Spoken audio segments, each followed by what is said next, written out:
Je donne maintenant la parole au groupe des socialistes et démocrates, en la personne de son président, M. Svoboda. Merci beaucoup, Monsieur le Président. Le peuple hongrois a toujours été épris de liberté. Les Hongrois se sont battus contre la domination autrichienne, contre l'occupation soviétique et contre le régime communiste. Un de ceux qui ont lutté contre cette privation de liberté était le jeune Viktor Orban. Pourquoi Viktor Orban a quitté la voie de sa jeunesse, je n'en sais rien.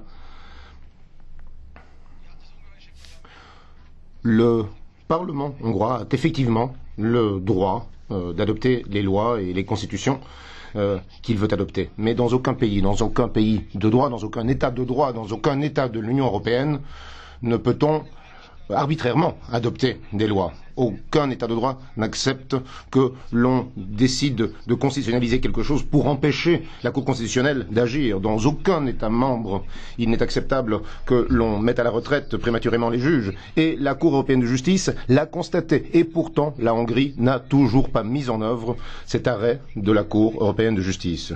Dans aucun État de droit ne peut-on autoriser de soumettre arbitrairement les citoyens à l'une ou l'autre instance judiciaire. Dans aucun État de droit n'est-il autorisé de limiter les droits électoraux, comme l'a dit le commissaire. Dans aucun État de droit non plus n'est-il autorisé de sanctionner le citoyen pour le fait que son gouvernement foule aux pieds le droit européen et peut même être traîné en justice devant la Cour européenne. Je sais que beaucoup de citoyennes et citoyens hongrois ne considèrent pas que ce soit leur principal problème, tout cela. Ils ont des problèmes économiques très importants, mais les problèmes économiques hongrois ne seront pas résolus en violant l'état de droit. Ce n'est pas comme ça non plus que l'on luttera contre la problématique des sans-abri en discriminant les sans-abri, en les persécutant.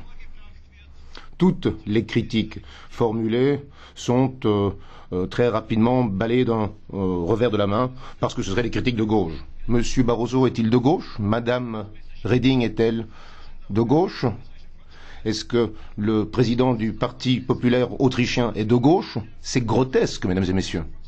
Mesdames et messieurs du PPE, vous avez reçu hier le Premier ministre Orban dans vos rangs.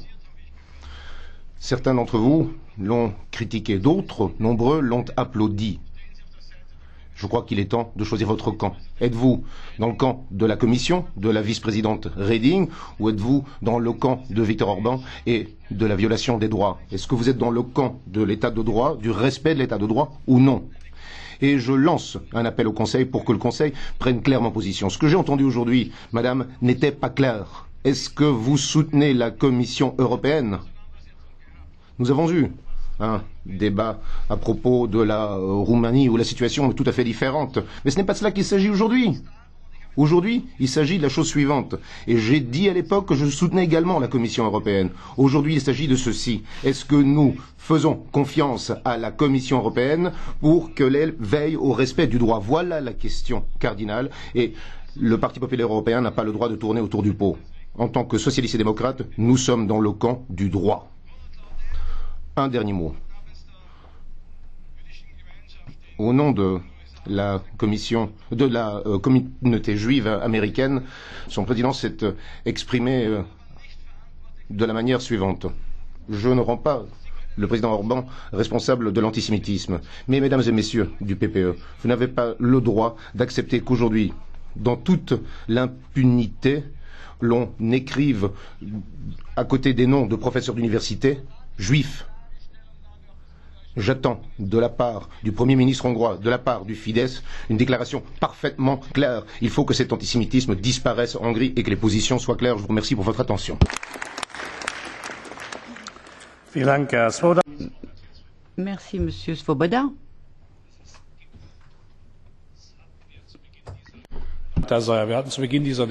Désolé, nous nous étions mis d'accord en début de discussion. Alors, il y avait la question du carton bleu. Alors, je vous l'avais